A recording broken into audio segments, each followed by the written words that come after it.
Singapore's average rent price jumped by 29.7% in the year of 2022. Foreigners are beginning to leave Singapore. ABSD for foreigners jumped by a rate of 60% per property. So what this means is you need to pay an extra 60% on top of the property price to the government in the form of taxes. Well, listen up, because I've got some tips on how you can save big on rent. In today's video, I'm going to share with you the ultimate guide. Whether you're a student, a young professional, or just someone looking to stretch their budget, these tips are about to revolutionize your renting game. Get ready to discover a hidden gems full of tips and expert strategies. Let's dive in.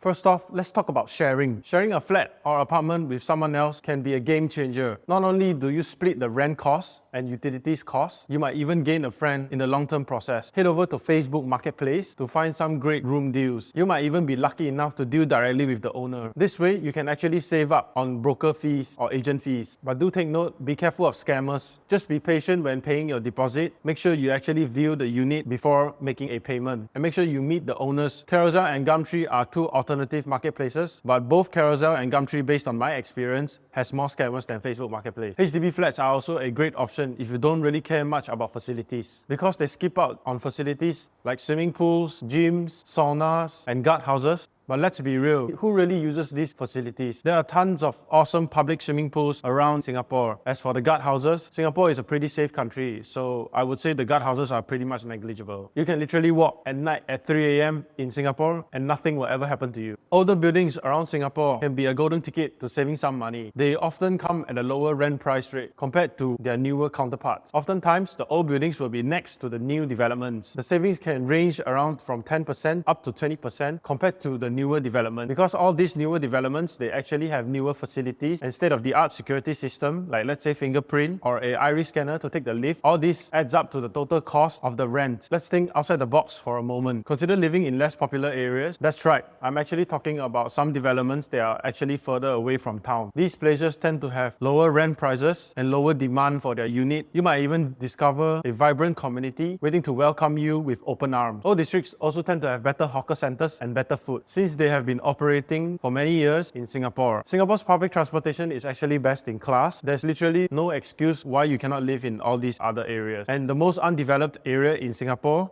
comparing to other countries, are actually really developed. If you wanted to save on time, you can actually always hire a private car, and as long as you're not living in the far corners of Singapore, I'm sure you'll get to your destination within 30 minutes. Let's put your negotiation skills to the test. After all, you're choosing to live in Asia. If you find a rent property that you absolutely adore, don't be afraid to negotiate with the landlord. A tip you can do is to present yourself as a tenant that will take good care of the unit itself. Landlords tend to have a soft spot for tenants that give them a hassle-free rent experience compared to someone that can pay a premium but won't take care of the property. A lot of things like built-in furniture, built-in cabinets, the furniture that the landlord provides you.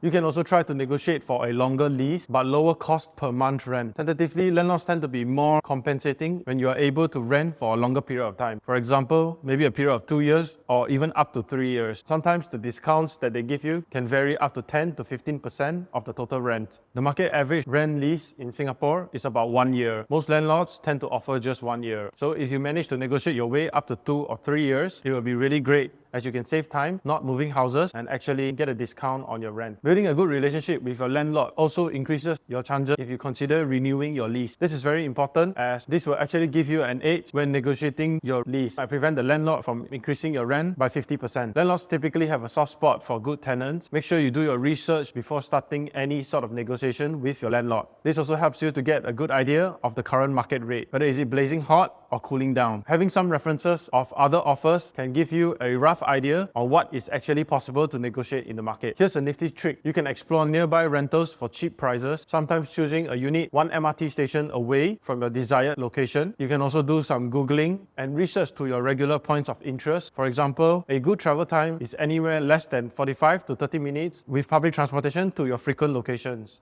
And if you need to rush to an appointment, private hire cars will definitely take lesser compared to public transportation. If you're up for a little creativity, consider going for unfurnished or partially furnished rentals. Not only this will lower your rent, but it'll also give you the freedom to decorate your space just the way you like it. Just make sure not to buy too many furniture, because when you move out, the other place might be fully furnished and you might have to throw some of your furniture out. Look for newer, well-maintained units for extra peace of mind. New furniture also means that they are less likely to break down, therefore also preventing the landlord to pinning the blame on you that you actually destroyed his or her furniture. furniture. This way, you can actually prevent yourself from actually buying new furniture for your landlord. If you're feeling brave, be the main unit's tenant and actually sublet the unit out. This means renting an entire unit compared to renting some of the rooms and actually subletting the other extra rooms out. This clever strategy can actually help you cover a significant portion of the rent, and sometimes you might even be able to cover your portion of the rent, if not all of it. Just keep in mind that being a landlord comes with a lot of responsibilities and a lot of risk. So be prepared and discuss this with your landlord to avoid losing the entirety of your deposit. It is also crucial when subletting out to other tenants that you also make sure that they take care of the furniture in the house. If not, you as the main tenant will end up paying for them